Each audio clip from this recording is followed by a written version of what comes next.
नमस्ते, प्रणाम। मैं Ramod Singh, SLA legal adviser, इसला यूपी चेयरमैन, आज आपके बीच में इंश्योरेंस के 2 केस लाज हैं। कोर्ट के डिसीजंस हैं, उन पे कुछ एनालाइज़ करने की कोशिश करते हैं, समझने की कोशिश करते हैं, जो आदमियों के निजी जीवन में आते हैं और नहीं समझ पाते हैं, तो उस पे थोड़ा हेड करते हैं, दिमाग लगाते हैं। और इस बात को भी हम बताते हुए चलते हैं कि हमने जो भी वीडियो अभी तक बनाई इंश्योरेंस पे, चाहे जनरल इंश्योरेंस पे ज़्यादा बनी है, तो जनरल इंश्योरेंस की जो प्रिंसिपल से लेकर के अंत तक, क्लेम के पेमेंट तक, क्लेम के नहीं मिलने पे क्या करना चाहिए, कैसे करना चाहिए, उस तक में रूल्स, रेगुलेशन, प्रिंसिपल, सब चीज़ों पे काफ़ी वीडियो बन गई हैं, जो कि 265-70 के ऊपर जा रही हैं। और उनमें से कुछ भगवत गीता के भी हैं और बाकी सब कुछ लोगों का टेलीफोन आया कि हम लोग वीडियो को देख देख करके सर्वेयर का एग्ज़ाम पास कर लिए। मैं तो मानता हूँ कि मेरा वीडियो बनाना ही सफल हो गया। अगर ये बच्चे पास कर गए, 18-20 लड़के पास कर गए, तो इसका मतलब है कि हमारा बनाना सफल हो गया। दोस्तों, देखते हैं आज केस लाज।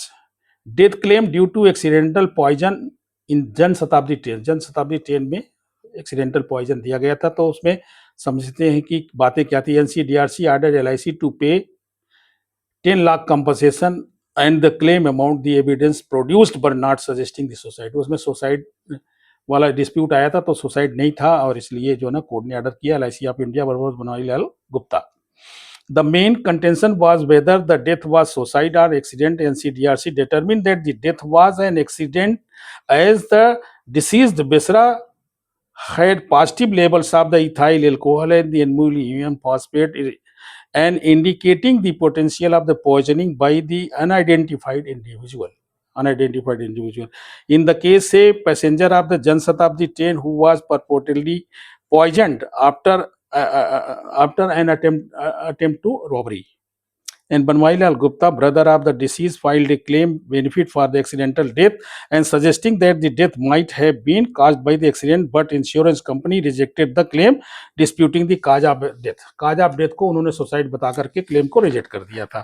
और जो भी इंश्योर्ड थे उनके ब्रदर ने केस दाखिल किया था और इसीलिए उनके नाम से है। The complainant used this rejection as to cause the file a consumer claim. Consumer code में डाला कंज्यूमर क्लेम विद डीसीडीआरसी, और डीसीडीआरसी ने भी कंप्लेंट अब उसने भी रिजेक्ट कर दिया। जब उसने रिजेक्ट कर दिया तो आगे जाएगा एससीडीआरसी ने, और एनसीडीआरसी ने उसको हेल्ड किया और एनसीडीआरसी ने ऑर्डर किया था। NCDRC received A revision petition from the insurance firm which was upset.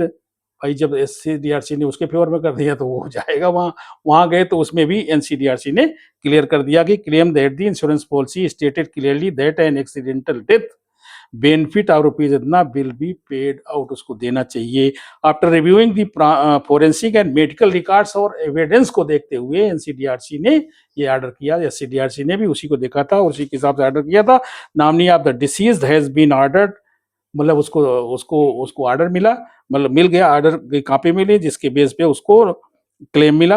और doctor Inderjit Singh presiding officer थे, उन्होंने फैसला सुनाया था। ये केस था ट्रेन के अंदर कोई जहर खुरानी ग्रुप ने किसी आदमी को, उसके जो भी बंदा इसमें है उसको जहर खिला दिया और लूटने के चक्कर में खिला दिया और ज़्यादा डोजेज होने की वजह से मर गया। तो उसमें जो भी इंग्रेडिएंट मिले हैं उसकी विसरा जांच हुई है, उन सबसे पूरा क्लैरिटी हुई है और एविडेंस मिले। कोई ऐसा एविडेंस नहीं था जिसमें ये कहा जाए कि इसने सुसाइड किया था। तो इसलिए इंश्योरेंस कंपनी का ये सुसाइड वाला जो कहानी थी वो फेल हुई और क्लेम को देना पड़ा। ऐसा सुसाइड नहीं, ऐसा मृत्यु सुसाइड नहीं है, एक्सीडेंटल डेथ है। Accidental death insurance company bill policy में कवर करती है। दूसरा केस है a defamation case against MD legal head Bombay high court quashes summons citing magistrate mechanically issued a process.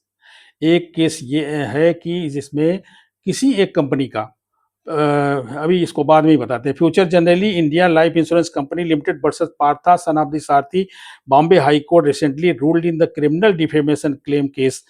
Future Generali India life insurance MD legal head पर served summons. आप समझिए, company है future generally, उसका एक general manager था। उस general manager ने कोई गलत काम किया होगा, उसको एमडी और कंपनी के बड़े अधिकारियों ने चिट्ठी भेज दिया कि आप कल से नहीं आएंगे, और आप मतलब वो एलिगेशन में कुछ लिखा नहीं, आप कल से नहीं आएंगे, कुछ एलिगेशन रहे होंगे और आपकी ड्यूटीज खत्म होती है, आज से ही खत्म होती है। तो इसका मतलब है कि उसको नौकरी से निकाल दिया गया।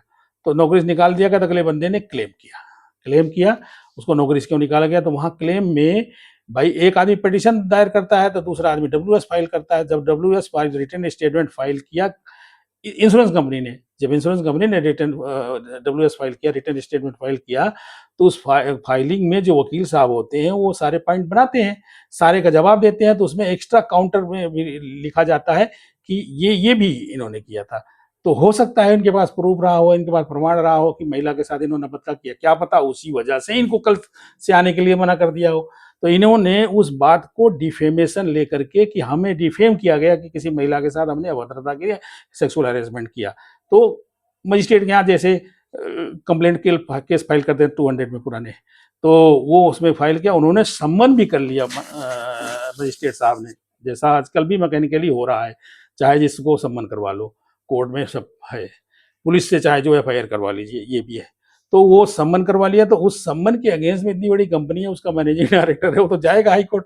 हाई कोर्ट वो गए तो हाई कोर्ट ने ये बोला कि ऐसे ही बिना देखे समझे और मैकेनिकली उसने बुला लिया, और डब्ल्यूएस में लिखे होने से कौन सा डिफेमेशन हो गया। तो यहाँ पे तो क्रिमिनल केस बनते नहीं है, उसके इंग्रेडिएंट मिल नहीं रहे हैं, 9वें 10वें इंग्रेडिएंट को भी इन्होंने एक्सेप्शन को भी नहीं देखा, और सब चीजें नहीं देखी कहीं, जहाँ पे भाई किसी चीज की सच्चाई से छापना, किसी चीज को सच्चाई से बोल देना, ये कोई डिफेमेशन नहीं कोई डिफेमेशन नहीं, उसका उन्होंने देखा नहीं। और किसी भी क्राइम में अगर जो है ना इंग्रेडिएंट मैच नहीं कर रहे हैं, क्राइम के 4 आधार हैं वो मैच नहीं कर रहे हैं, तो भी नहीं है। और आजकल देखो खूब मुकदमे चल रहे हैं, 4 धड़ाधड़ मुकदमे चलते हैं जी, इंग्रेडिएंट मैच नहीं कर रहे हैं, लेकिन एक दूसरे को फंसा रखा है तो वो चलाते रहो जी, मजिस्ट्रेट भी चलते रहते हैं, जज भी चलते रहते हैं, और केस भी चलते रहते हैं, नंबर ऑफ केस गिनती होती रहती है। In the case an employee losing their position as a general manager and filing a criminal case against them in 2010, the company claimed in a written statement that a female employee, देखिए वही है ना, a female employee had filed a sexual harassment, उनके पास complaint किया होगा ना MD के पास, तो उनके पास लिखा होगा sexual harassment against him. The employee accused the corporation, its managing director and the legal head of Cylinder, and filed a criminal case against them in 2002। वो जैसा भाई उनके मजिस्ट्रेट के पास गया होगा, कोई फर्स्ट क्लास का मजिस्ट्रेट होगा, उनके यहाँ कर चले गए होंगे। The high court determined the matter on it's merit and dismiss the preliminary objection, जो प्रिलिमिनरी ऑब्जेक्शन उसको डिसमिस कर दिया है, सम्मन को डिसमिस कर दिया, केस को भी डिसमिस कर दिया, केस को भी उन्होंने केस कर दिया। The court also found that the magistrate had not documented prima facie satisfaction, जो प्राइमा फेसाई देखना चाहिए तो उसको भी अपनी to the satisfaction of the law का जो डिकोरम है उसमें नहीं कर पाया अगेंस्ट द एप्लीकेंट, ये मजिस्ट्रेट को करना था उसने नहीं किया। सेक्शन 499 ऑफ आईपीसी, ये तो बोल सकते हैं भैया, हाई कोर्ट बोल सकता है, सुप्रीम कोर्ट बोल सकता है, और आप नहीं बोल सकते किसी मजिस्ट्रेट को, जज को, ये है। तो overlooked and magistrate has overlooked merely mechanically issued the procedure against the applicant, ऐसे ही जारी कर दो जी, जारी कर दो, जैसे ठेका हो गया, बुला लो उसको, सम्मन कर दो, आ जाएगा, इतनी बड़ी कंपनी का एमडी आ जाएगा इनके पास। The court rule that all the ingredient of the crime outlined in the statement that made even in the cases where the specific statute applies, यहाँ स्पेसिफिक स्टेच्यूट का मतलब ये है कि वो बंदे ने तो सिविल केस दायर किया था, दूसरा नंबर वो इंश्योरेंस का और एम्प्लॉयमेंट का मैटर था, एम्प्लॉयमेंट से निकाला गया था और इंश्योरेंस कंपनी थी, लेकिन वो जो है ना क्राइम का केस बना दिया, तो क्राइम का इन सब का सब मिक्सअप होने से, तो इस सारे स्टेच्यूट को मिक्सअप होने से ऐसा कहीं कुछ नहीं होता है कि जो ना ऐसे कोई फर्क पड़ेगा। The GM the non applicant was informed vide letter dated, जो उसको तो दिया ही था, चिट्ठी दे दिया था, report duly W since the letter of the termination के लेटर से कोई फर्क नहीं है। टर्मिनेशन के लेटर में कोई इन्होंने बातें नहीं लिखी थी। हो सकता है कि वो सारी चीजें उनके पास रही हो तो इनको रोक दिया गया होगा, आप आएंगे नहीं, आएगा तो कोई ना कोई चीजें अपना एविडेंस बना लेगा और कुछ कर लेगा, ऐसा होगा। MD and CEO and the company का ब्रांड मैनेजर खिलाफ तो बनते ही नहीं, वो तो ऐसे ही अपने आप ही पहले ही पहला प्राइमा फसाई में देखिए तो सूटेबल। अच्छा, वो उनका कहना था कि उन्होंने जो सिविल सूट दायर किया तो उसमें बोला था कि हमें कोई रीजन नहीं दिया गया और हमें नौकरी से निकाल दिया गया, हम नौकरी जॉब कहाँ पाएंगे, और टर्मिनेशन का आर्डर को चेंज किया जाए, बदला जाए उसके लिए। तो वो कंपनी एग्री भी हुई थी, बीच में एग्री भी हुई थी कि चलिए हम इसको सिंपल वे में लिख देंगे, लेकिन इसके बावजूद भी उस बंदे ने ऐसा किया था।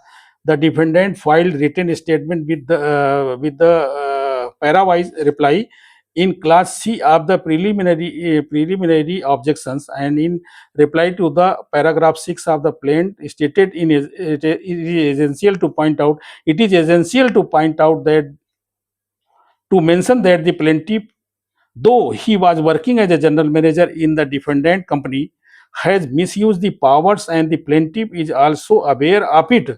उसने मिसयूज किया है पावर का और वो जानता है, सब कुछ जानता है। And therefore before issuance of the letter of termination to the plaintiff and the matter was discussed in detail, उससे पूरा डिस्कस किया गया था, डिटेल में डिस्कस करने के बाद वो लेटर इशू किया गया था। लेकिन फिर भी उसने जाकर प्लेंटिफ वो प्लेन दाखिल कर दिया, which was in the interest of the plaintiff. It will not be out of the place to mention and to same time very essential to point out that there was a complaint against the plaintiff frame one lady subordinate staff who was working under him, उसके under में काम कर रही थी। उसने अगर application दिया है, कंप्लेंट दिया है, चाहे इन्होंने फोर्ज ही करवाया हो, लेकिन आया है तो एप्लीकेशन आ रहा है तो उसको तो देखना पड़ेगा ना, उसके सब चीज़ों के गहराई में जाना पड़ेगा। It was nothing but the complaint regarding sexual harassment में था। नॉन एप्लीकेंट कौन था? Non applicant found the above referred underline portion of the written statement defamatory. Non applicant कहाँ था? एप्लीकेंट था जो क्या नाम से कंपनी थी। नॉन एप्लीकेंट वो जो जनरल मैनेजर था, उसने देखा कि इसमें ये डिफेमेटरी लिखा हुआ है, तो वो डिफेमेशन के लिए अंडर सेक्शन 200 में सीआरपीसी की में मजिस्ट्रेट के यहाँ दाखिल किया और 499 500 को के लिए क्लेम किया।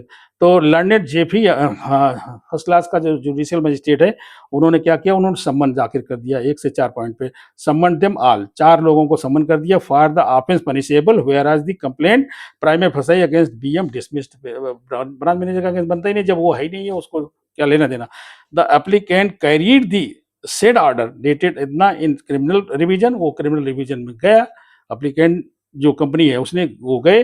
The same was dismissed by judgement and order dated so and so, तो पास द लैंडेड डीजे ने भी वैसे कर दिया। फिर वो हाई कोर्ट गए, तो हाई कोर्ट ने फिर इसको अल्टर किया, उल्टा किया। उल्टा करने के बाद इसको क्वेश्चन किया। High court heard to the counsel of the applicant and non applicant, दोनों को सुना। सुनने के बाद उन्होंने पूरे तरह से जो भी है, जो इस 9th एक्सेप्शन में क्या है कि the imputation made in good faith by person for protection of his her interest, उसके इंटरेस्ट को बनाने के लिए, तो वो कोई डिफेमेशन नहीं होता है। 10th में है कि caution intended for good of person to whom conveyed a public good के लिए भी नहीं। तो वो चीज़ें जो उसके फेवर में थी, उसको करने की वजह से जो है ना, ये कोई क्रिमिनल केस बनता नहीं है। और दूसरा नंबर, सबसे बड़ी बात, उसका क्राइम का इंग्रेडिएंट नहीं बन रहे। इससे भी in exercise of the inherent powers of